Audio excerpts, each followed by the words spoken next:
គេមកហើយម៉ាស៊ីនច្រូតគ្រប់ថិច120សេសគឺជាទំនុកចិត្តរបស់កសិករតោះអញ្ចឹងសម្រាប់ខ្មែរបងប្អូនដែលគាត់មានបំណងចង់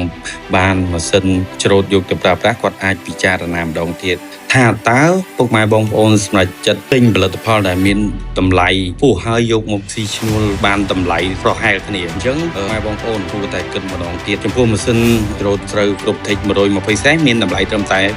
26000 តែប៉ុណ្ណោះអញ្ចឹងម៉ាស៊ីនជាគិតសាច់ពុកម៉ែបងប្អូនច្រូតត្រឹមតែ500ហិកតាតែប៉ុណ្ណោះពុកម៉ែបងប្អូននឹងទទួលបានម៉ាស៊ីនមួយគ្រឿងដោយមិនបាច់ចំណាយពេលរាប់ឆ្នាំអញ្ចឹងពុកម៉ែបងប្អូនអាចពិចារណាបានថាបើសិនជាផលិតផលពុកម៉ែបងប្អូនមានតម្លៃធូរហើយមានគុណភាពមានលក្ខខណ្ឌធានារយៈពេល50ម៉ោងដល់1ម៉ោងឬលក្ខខណ្ឌមានប្រូម៉ូសិនឈុតថែទាំចាប់ពី50ម៉ោងដល់400ម៉ោងអញ្ចឹងពុកម៉ែបងប្អូន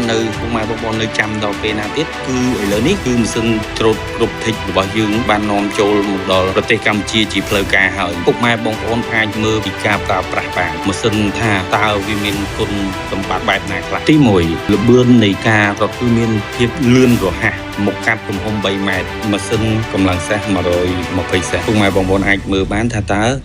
ការរត់របស់វាមានសភាពបែបណាទី2សម្រាប់ការជ្រុះរបស់ម៉ាស៊ីនច្រូតគ្រប់ថិច120សេសនេះគឺសង់តែគ្មានជ្រុះនេះជាសកម្មភាពដែលម៉ាស៊ីនច្រូតរបស់យើងកន្លែងដែលកាច់កង់កន្លែងដែលកែងដែលយើងថតនេះគឺផ្ដុំកន្លែងកែងដែលខ្ញុំថតឲ្យពុកម៉ែបងប្អូនទស្សនានេះថាតើម៉ាស៊ីនច្រូតយើងច្រូតអាប់ដល់កម្រិតណា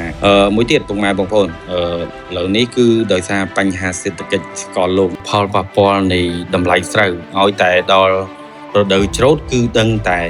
នៅពេលដែលប្រជាកសិករសម្រុកប្រមូលផលស្រូវឈ្មួញទិញតម្លៃចុះថោករាល់ថ្ងៃសូមឲ្យមន្ត្រីជំនាញជួយអន្តរាគមន៍ទីផ្សារស្រូវនៅថ្ងៃទី9